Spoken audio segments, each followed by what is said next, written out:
నాగవంశి గారు, విజయ్ గారు, నమస్తే. థ్యాంక్ యూ అండి. ఒక ఒక కొత్త తరహాగా స్టార్ట్ చేశారు రౌండ్ టేబుల్ అనేది. జనానికి మీరు కరెక్టా మేము కరెక్టా కూడా తెలియాలి కదా, అందుకని ఊరినే ట్రై చేద్దాం. సరే, ఫస్ట్ ఆఫ్ ఆల్ వంశీ గారు కంగ్రాట్స్ చెప్పాలి for national award. Thank you. నాకు ఆ జీవికి ఓకే. ఎనీవేస్ మన సినిమాకి వచ్చింది కానీ వచ్చింది జీవికి, మన బ్యానర్లో వచ్చింది. యా బట్ దానికి కాదు, కంగ్రాట్స్ మీ ఇద్దరికి కూడా చెప్పాలి. ఎందుకంటే డే 1 మంచి ఓపెనింగ్ తీసుకున్నారు. ఇవాళ కూడా బాగున్నాయండి కలెక్షన్స్. డే 2 వర్కింగ్ ఫ్రైడే అయినా కూడా మేము ఎక్స్పెక్ట్ చేసిన దానికంటే కొన్ని జిల్లాలు బాగున్నాయి, కొన్ని జిల్లాలు మేము ఎక్స్పెక్ట్ చేసినట్టు ఉన్నాయి. ఒక జిల్లా అక్కడ 1-6 జిల్లా కొంచెం మేము ఎక్స్పెక్ట్ చేసిన రీచ్ 10% అటు ఇటు ఉంది, కానీ చాలా బాగున్నాయండి వర్కింగ్ ఫ్రైడే కూడా. కానీ ముందు రోజు మీరు చాలా టెన్స్తో ఉన్నారు ప్రెస్ మీట్లో కూడా, ఎప్పుడు మిమ్మల్ని అలా చూడలేదు. నేను 5 కోట్ల రూపాయల సినిమా తీసిన, 500 కోట్ల సినిమా చూసినా మార్నింగ్ షో పడేదాకా నాకు మొహంలో ఎప్పుడు స్ట్రెస్ అలానే ఉంటుంది. ఎందుకంటే ఈ మధ్యకాలంలో నేను రిలీజ్ ముందు రోజు ప్రెస్ మీట్ పెట్టలేదు కూడా మీరు ఎవరు నన్ను చూడలేదు, కానీ నాతో మాట్లాడితే రిలీజ్ టైంలో తెలుస్తుంది.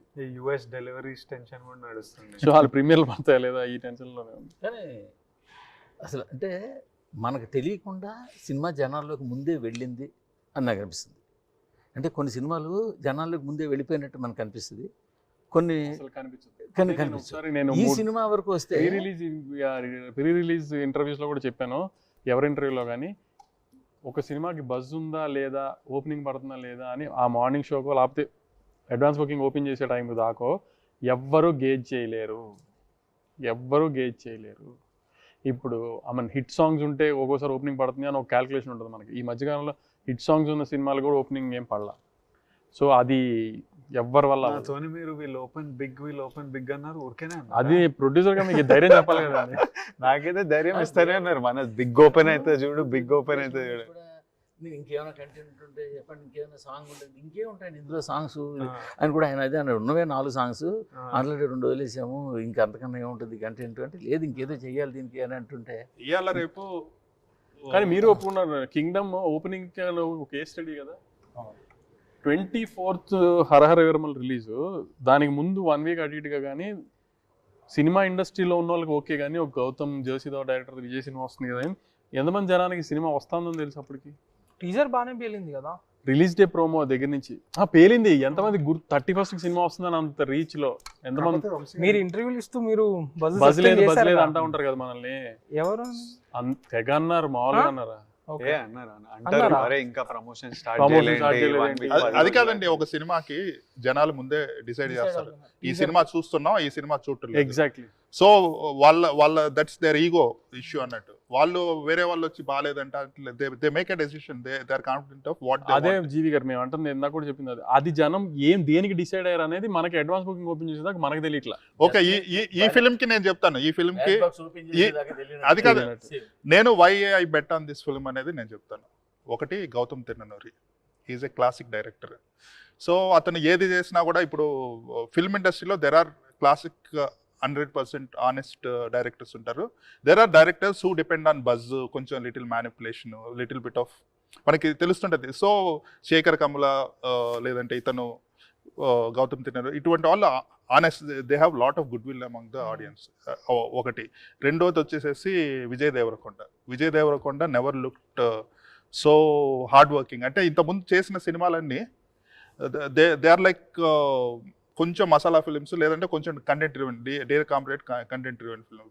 ఫ్యామిలీ స్టార్ అనేది kind of masala family film, కానీ ఒక వరల్డ్ బిల్డింగ్ ఇంత సీరియస్ చేస్తున్నాడు అనేసి అది బాగా ఎస్టాబ్లిష్ అయింది. ఇంకోటి అనిరుద్ మ్యూజిక్, దీనితోటి Sithara entertainments 95% success rate post Covid. So you must be doing something really right. ఇవన్నీ ఉన్నాయి. సో రేపు రిలీజ్ అంటే ఈ రోజు బుక్ చేసుకుని దానికేం సంవత్సరం వెయిట్ చేయక్కర్లేదు, నెల వెయిట్ చేయక్కర్లేదు. వాళ్ళకి రేపు సినిమా రిలీజ్ అంటే ఈ రోజు బుక్ చేసుకుంటారు. It's as good as that. ఒక గంటలో రిలీజ్ అంటే ఈ రోజు ఇప్పటికిప్పుడు బుక్ చేసుకుని వెళ్తారు, if they want to watch the film. So ఒక సినిమాకి పబ్లిసిటీ 15 రోజుల ముందు చేయాలి, 7 రోజుల ముందు చేయాలి కాదు. వాళ్ళకి they have pre expectations about the film, and if they want to watch it, they will watch it anyway. ఆ రివ్యూస్ ఇవన్నీ doesn't matter. Reviews matters for the people who want to watch it at a later point of time, Monday Tuesday చూద్దామని. కానీ 60 to 70% of the revenue comes in the first weekend it self. మీరు చెప్పండి నాకు, యూజువల్గా మనం సినిమాని defence super hit, average అనే calculation వచ్చి యావరేజ్ అనే పదాన్ని తీసేసాను. సార్ ఇవాళ హిట్ ఇవాళ బ్లాక్ ఇవాళ buster situation- super hit hit అని అసలు అలాగే ఇవాళ ఒకటి చెప్పనా మీకు, ఒక 2 క్యాలిక్యులేషన్స్ ఉన్నాయి ఇండస్ట్రీలో. జిఎస్టీతో బయ్యర్ బయటపడితే హిట్ సినిమా, ఓకే నేను జిఎస్టీ ఇచ్చి అవును జిఎస్టీ బయ్యర్కి మిగిలింది అనుకోండి అవును. సూపర్ హిట్ సినిమా, కమిషన్ వస్తే బ్లాక్ బస్టర్ అంతే. ఇది ఏ కేటగిరీకి వెళ్తుందని మీ ఐడియా? అంటే ఇంకా 2 days అయింది, ఇంకా run ఇవాళ అయితే అంతా చాలా నేను run ఉంది ఇవాళ అయితే నేను 2 weeks మీకు గ్యాప్ కూడా ఉంది. చెప్పేది సార్, అది కంప్లీట్ చేయనివ్వండి సార్. ఇవాళ పొజిషన్ చెప్తున్నాను నేను కూడా. నైజాం సూపర్ హిట్లో ఉంది సార్, సీడెడ్ సూపర్ హిట్కి వెళ్తుంది సార్, ఆన్ ద వేలో ఉంది సార్. ఆంధ్ర హిట్ స్టేటస్లో ఉంది సార్. ఆంధ్రాలో 3-4 జిల్లాలకు నేను జిఎస్టీ ఇచ్చేటట్టుగా ఇవాళ పొజిషన్ ఉంది సార్. ఓవర్సీస్ బ్లాక్ బస్టర్ పొజిషన్లో ఉంది సార్. బెంగళూరు చాలా బాగుంది, చెన్నై చాలా బాగుంది. అనుకోకుండా అసలు మలయాళం బ్లాస్ట్ అయింది ఏంటో, మేము ఎక్స్పెక్ట్ చేయాలి. 50 లక్షలు గ్రాస్ వచ్చింది డే 1. సో ఒక్కొక్క ఏరియా ఒక్కొక్క రకంగా ఉంది సార్. ఇందాక జీవి గారు చెప్పినప్పుడు class cinema, world building cinema, ఈటీలు కాబట్టి ఒక రకమైన స్టోరీ టెల్లింగ్ సినిమా కాబట్టి కొంచెం కొన్ని ఏరియాలో తక్కువ ఉంది సార్. అది ప్రస్తుతం ఇవాళ ఉన్న సినిమా పొజిషన్. ఇవాళ పొజిషన్ అది మారచ్చు కూడా, మారుతుంది. ఇంకా నెక్స్ట్ స్టేజ్కి వెళ్ళొచ్చు. జిఎస్టీ ఇవ్వాల్సిన అవసరం లేకపోయింది. స్టడీ అయిపోయింది అనుకోండి. ఇంకా మండే ఇప్పుడు ఏంటంటే ఇప్పుడు కుబేరా మొన్న అందరు ఎత్తి ఆకాశం మీద పెట్టారు సినిమాని, అంత బాగుంది కదా అని. కానీ మీకు తెలుసు ఈ మధ్య సినిమా కలెక్షన్స్ ఎలా ఉంటున్నాయి అనేది, ఎంత పెద్ద రేంజ్ వచ్చినా, ఎంత పెద్ద టాక్ వచ్చినా, ఏదైనా. సో ఈ మండే నుంచి ఎలా ఉంటుందో చూసుకుని, ఎందుకంటే నెక్స్ట్ వీకెండ్ కూడా 3 సెలవులు ఉన్నాయి. ఫ్రైడేస్ ఏదో వ్రతమును రాఖీ ఏదో హాలిడేస్ ఉన్నాయి. సో ఎంత హెల్ప్ అవుతుంది. సో ఏనే అయ్యేటప్పటికి నెక్స్ట్ సండే అయ్యేటప్పటికి ఇంకా బెటర్ క్లారిటీ వస్తుంది. ఇవాళ మాత్రం ఈ పొజిషన్లో ఉన్నాం. ఫస్ట్ ఏంటంటే విజయ్ దేవరకొండ గారి సినిమా మీద సరే, సినిమా ఏ సినిమాకైనా డివైడ్ ఉంటుంది. ఈ రోజు నేను మన ఇద్దరం కూడా చాలాసార్లు అనుకున్నాం, ఒక యునానిమస్గా పాజిటివ్ రిపోర్ట్ వచ్చే సినిమా ఈ మధ్యకాలంలో రాదిగా, ఆ ఛాన్స్ ఇవ్వట్లేదు జనం మనకి. లక్కీ భాస్కర్కి వచ్చిందిగా. లక్కీ భాస్కర్కి వచ్చింది అంటే ఎలా, ఎక్కడ వచ్చింది? హైదరాబాద్లో వచ్చింది, ఓవర్సీస్లో వచ్చింది, బెంగళూరులో వచ్చింది, చెన్నైలో వచ్చింది. కింద స్టేషన్స్లో ఇప్పుడు వెస్ట్ గోదావరి ఉందనుకోండి, మా డిస్ట్రిబ్యూటర్ రైల్వేలో ఉన్నారు. సార్ కొంచెం పాటలు పెట్టాల్సిందేమో సార్, లేకపోతే ఇట్లా ఉండాల్సిందేమో సార్ ఆయన అని చెప్పి. ఎందుకంటే the way they see the film is different, the way we see the film is different. Okay.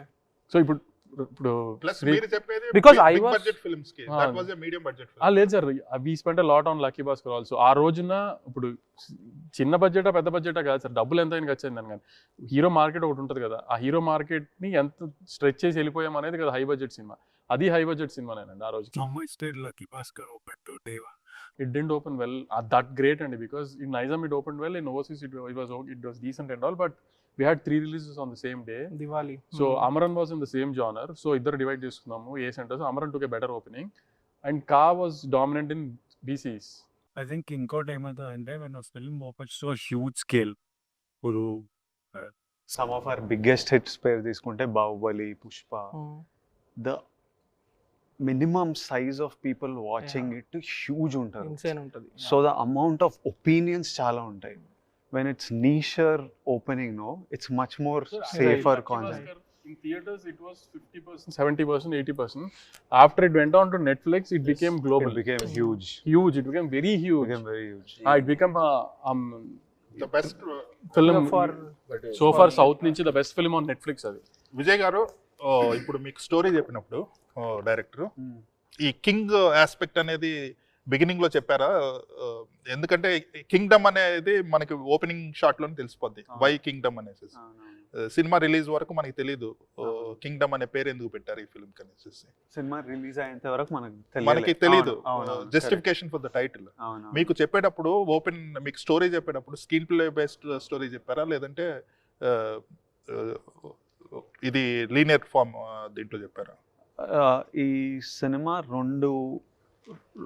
రెండు ఇన్స్టాల్మెంట్లో డెవలప్ అయింది. మన ఫస్ట్ మీటింగ్లో నాకు గౌతమ్ జస్ట్ 20-30 నిమిషాల్లో బ్రదర్స్, వాళ్ళు వెళ్ళే వరల్డ్, అక్కడ జరిగే కాన్ఫ్లిక్ట్, ఇది నాకు మెయిన్ బ్యాక్ డ్రాప్. ఆ కార్టెల్ ఉండే పీపుల్, మనుషులు, వీళ్ళ బ్యాక్ స్టోరీ, ఆ చిన్నప్పుడు స్టోరీ అంతవరకే ఉండింది. And then he said give me some time to develop it fully into a dialogue version. 1 month, he took a month's time, 2 months, 1.5, 2 months time and came back to me with the full version. Appudu he had decided that it starts with this episode of the king and his tribe, and then goes into the brothers, and he had brought in this layer of destiny and stuff. So it too, second, when he came to me with the full script, it came with the layers of the tribe also. నాకు ఈ film మొత్తంలో that concept really I That's loved really- it. Yeah. It's a classic అన్నట్టు. I think